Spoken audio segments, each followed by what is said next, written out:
Hi, welcome back to As Zodiac Buzz. I'm Carrie Feza, here to offer you complimentary astrology through the quarantine. I hope you can use these lessons to better understand yourself or the people around you. If you ever have any questions, don't hesitate to reach out to me at aszodiacbuzz@gmail.com. Also, if you want me to print out your chart for $10 and email it to you so you can follow along, you will need your date, place, and time of birth. So today I want to take you again through contrasting two planets. I feel that's the best way to learn, because if you forget what one planet is, you'll remember by the fact that it's the opposition or the complement to the one you remember. Today I want to look at Jupiter and Saturn, the bridge planets. They're called that simply because they lie between the personal planets, which again, if you remember, are Venus, Mercury, Sun, Moon, and Mars, and the outer planets, Uranus, Neptune, and Pluto. Now, if you recall, the personal planets are so close to us here on Earth, they'll affect us on a daily or monthly basis. The outer planets are so far away, they'll affect us more on a generational basis.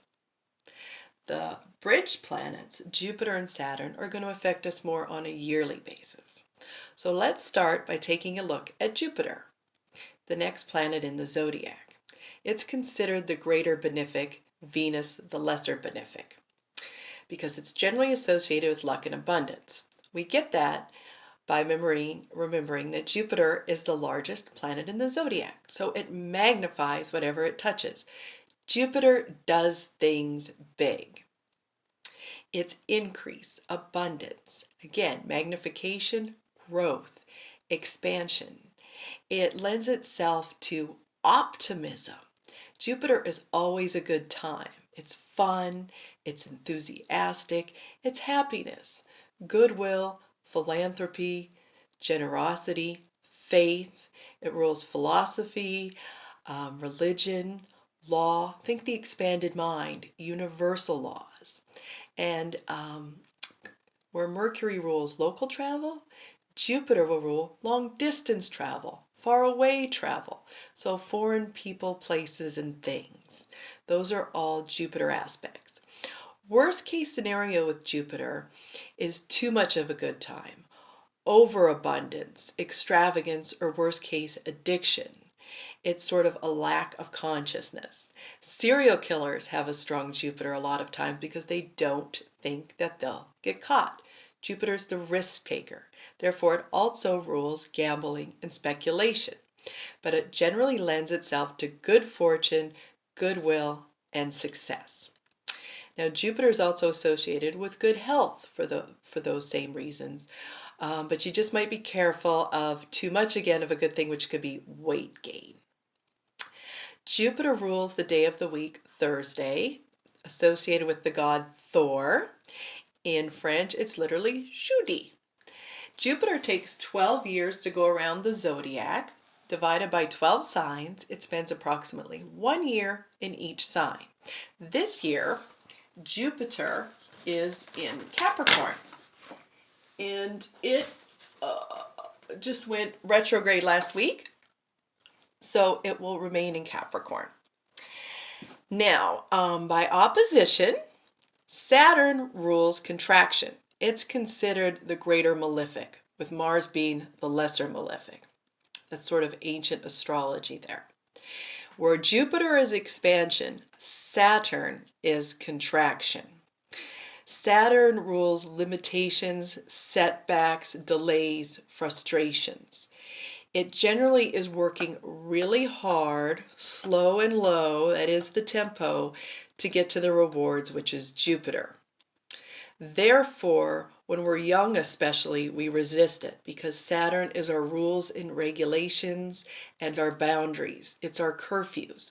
But when we get older, we learn to appreciate laws, discipline, routine, and structure, which are also keywords for Saturn. Saturn gives us perseverance. It gives us determination. In a marriage chart, if you're putting together a marriage chart, you want a nicely well-aspected, strong Saturn because it'll give the marriage longevity. Saturn gives us what we need to achieve our goals. And when we get there, we usually like something nice to show for it. Therefore, Saturn lends itself to Saturn.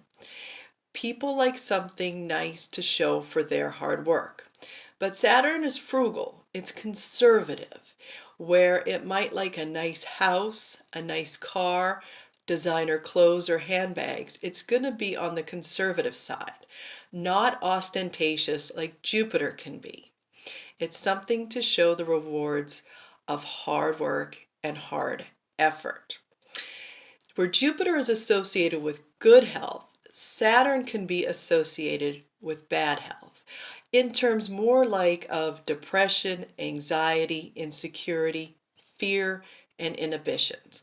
How Saturn and Jupiter affect you in the chart depends on where they fall and how they're aspected. If you see Jupiter and Saturn aspected together, it's usually an indicator of wealth. I believe Paris Hilton has a strong Jupiter-Saturn configuration in her chart. Now, Saturn takes 29.5 years to go around the chart. And also, I forgot to mention, it rules Saturday. If you work the 9 to 5 lifestyle, which is pretty Saturnian, there's your routine, Saturday's usually your day off. But what do you usually do on Saturday? Don't you do your chores? First, you do your chores and get those out of the way, and then you go Jupiter, party and have a good time. Now back to its rotation. Saturn takes 29.5 years to go around the chart. Divided by 12 signs, it spends approximately 2.5 years in each sign. So every 29 years, give or take a year, you have what's called a Saturn return, which is a grow-up time. It's about assuming some sort of responsibility. If you've passed that age, think back to what you did when you were that age. If you're not there yet, think about the goals you may have set for yourself at that age. A lot of times a Saturn return will be a first marriage, or maybe a first divorce, a first baby, or a last baby. It can also be something significant in the career. It's definitely a coming of age time and preparing yourself for the next phase of life. If you live to be 58, you will have a second Saturn return. And you can chart this, if you want to study anything we do, chart it through celebrities or pop culture figures. What happened to them when they were 29? Was it their first marriage, the love of their life, their first hit single, their first big break, their first Academy Award? Track it like that. It's fun to study astrology in a global way when you get the opportunity. So today, just to recap, Jupiter and Saturn, the bridge planets. Jupiter, luck, expansion, and abundance. Saturn, contraction. Saturn is in the sign of Aquarius right now, but it's going to retrograde back into Capricorn and get close to Jupiter again. So stay tuned. Next time we'll look at the outer planets.